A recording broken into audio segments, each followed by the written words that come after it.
आजचा दिवस अर्थात आज सगळ्यांचंच लक्ष लागलेलं आहे ते शिवसेना उद्धव बाळासाहेब ठाकरे पक्षाच्या या यादीकडे। कारण जवळपास 15 उमेदवार आज जाहीर होण्याची शक्यता व्यक्त केली जाते। तर तिथं म्हाडाचा तिढा सोडवण्याकरता अजित पवार सुद्धा आजपासून रिंगणात उतरणार आहेत। त्यामुळे या सगळ्या घडामोडींकडे शुभम आपलं लक्ष असणार आहे।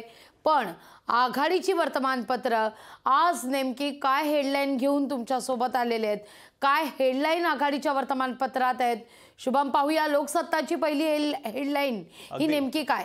लोकसत्तामध्ये पहिली महत्त्वाची बातमी युती आघाडीचे पहिले आप अशा हेडलाईनच्या खाली महत्त्वाची बातमी प्रसिद्ध झाली आहे। परस्परांच्या हालचालींवर आता लक्ष असल्याचं पाहायला मिळते। जागा वाटपाचा तिढा अद्यापही सुटलेला नाहीये। तर लोकसभा निवडणुकीची घोषणा होऊन 10 दिवस उलटल्यानंतर देखील महाराष्ट्रामध्ये महायुती आणि महाविकास आघाडीचं संपूर्ण जागा वाटप जाहीर झालेलं नाहीये। तर वंचित बहुजन आघाडीच्या महाविकास आघाडीमधील समावेशाचा घोळ अद्यापही सुरू असताना भाजप आणि शिंदे अजित पवार गटामध्येही जागांवरून रस्सीखेच सुरू झाल्याचं एका बाजूला पाहायला मिळत आहे। तर जागा वाटपानंतर होणाऱ्या संभाव्य बंडखोरीचा प्रतिस्पर्धी आघाडीनं फायदा घेऊ नये यासाठी दोन्ही घटनेसंदर्भात पहिले आपची भूमिका घेतल्याचं चित्र आहे। तर महायुती आणि महाविकास आघाडीमध्ये जागा वाटपाचा घोळ गेल्या महिनाभरापासून सुरू आहे। जागा वाटप जाहीर करण्यासाठी रोज नवी तारीख देण्यात येते। आता महायुतीचं चित्र गुरुवारी स्पष्ट होणार आहे असा नवा मुहूर्त उपमुख्यमंत्री अजित पवारांनी दिला असला तरी भाजपच्या मनाप्रमाणे जागा वाटप झालं तरच गुरुवारी घोषणा होईल असं भाजपच्या गोटातून सांगितलं जात आहे। त्यामुळे आता या दिवशी तरी तिढा सुटणार का याकडे तिन्ही पक्षातील इच्छुकांचं आणि नेते कार्यकर्त्यांचं लक्ष लागलेलं आहे। तर महाराष्ट्र टाइम्स मध्ये आज नेमकी काय हेडलाईन करण्यात आलेली आहे ते देखील आपण पाहूया। शुभम, जसं लोकसत्ताची हेडलाईन होती तशीच महाराष्ट्र टाइम्सची देखील महत्त्वाची तीच हेडलाईन आहे। कारण जागा वाटपावरून महायुतीत रस्सीखेच पाहायला मिळत आहे। या 4 जागांसाठी मुख्यमंत्री एकनाथ शिंदे आग्रही असल्याचं कळत आहे। पाहूया कुठल्या त्या 4 जागा आहेत। तर लोकसभेच्या जागांवरून महायुतीत रस्सीखेच सुरू आहे। दक्षिण मुंबई, ठाणे, शिर्डी आणि नाशिक या लोकसभेच्या 4 मतदारसंघासंदर्भात शिवसेना आणि भाजप यांच्यातील तिढा अद्यापही कायम आहे। यावर मार्ग काढण्याकरता मुख्यमंत्री एकनाथ शिंदे यांनी या 4 मतदारसंघांमध्ये निवडून येण्यासाठी आवश्यक असलेलं समीकरण आणि उमेदवार असे दोनही आपल्याकडे असल्याचा युक्तिवादच कागदोपत्री भाजपसमोर हा सादर केला असल्याचा खात्रीलायक सूत्रांकडून कळत आहे। शिवसेनेनं आपल्या इच्छुक उमेदवारांची नावच भाजपकडे पाठवल्याचं समजतंय। या 4ही जागा जिंकण्याकरता लागणारं समीकरण आणि योग्य उमेदवार शिवसेनेकडे आहेत असा युक्तिवाद करण्यात येतोय। यासोबत याला काही कागदपत्र देखील जोडण्यात आलेली आहेत। या जागा शिवसेनेलाच मिळाव्यात असा आग्रह शिंदे गटाकडून भाजपकडे करण्यात आल्याचं कळत आहे। ज्या 4 जागांकरता शिंदे यांनी आग्रह धरलाय त्या 4ही जागा शिवसेनेचे खासदार आहेत। त्या 4ही जागांवर शिवसेनेचे खासदार आहेत। दक्षिण मुंबईत आहेत अरविंद सावंत, ठाण्यात आहेत राजन विचारे, शिर्डीत सदाशिव लोखंडे आणि नाशिक लोकसभेत हेमंत गोडसे हे विद्यमान खासदार आहेत। तर यापैकी अरविंद सावंत आणि राजन विचारे सध्या ठाकरे गटात आहे, तर उर्वरित दोघेही शिंदे गटात खासदार आहेत। त्यामुळे आता तिढा सुटतो की नाही हे पाहणं देखील तितकंच महत्त्वाचं आहे।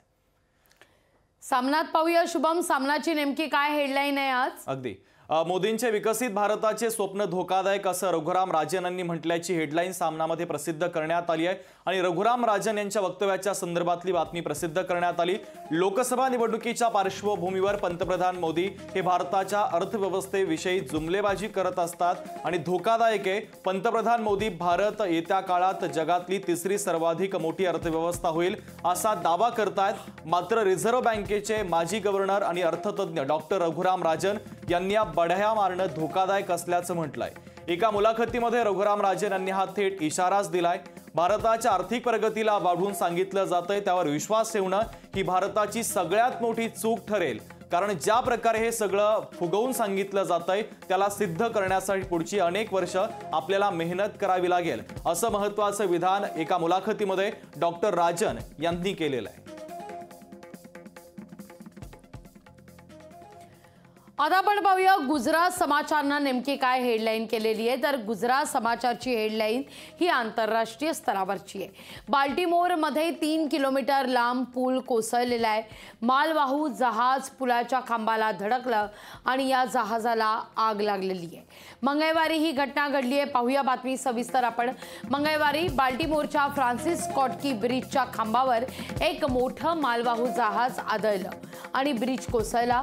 ब्रिजवर काम करणाऱ्या किमान 6 जणांचा दुर्दैवी अंत झाला असल्याचं कळतंय. मेरीलँडचे गव्हर्नर वेस्टमूर यांनी दहशतवादी हल्ल्याचा दावा हा फेटाळून लावलाय. मोठ्या प्रमाणावर जीवितहानी झाल्याची शंका व्यक्त केली जाते.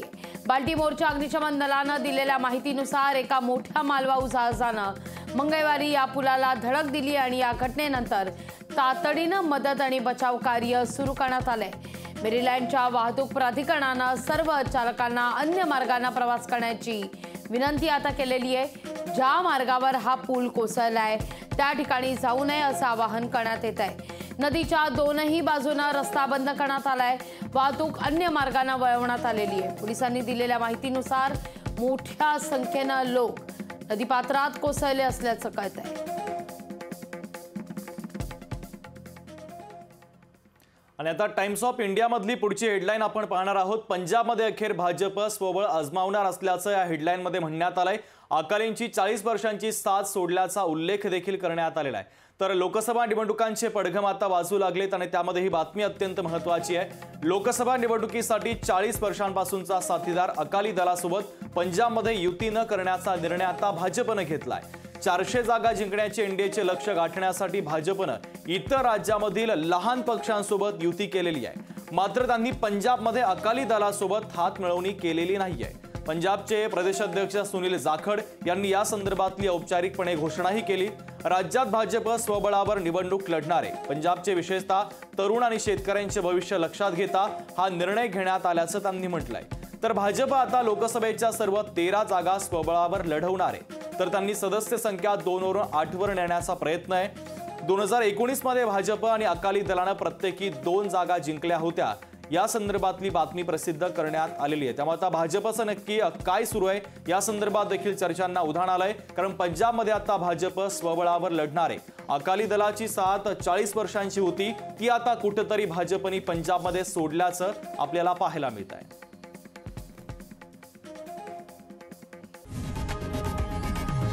लोकशाही मराठी ऐका, पहा, जागरूक रहा.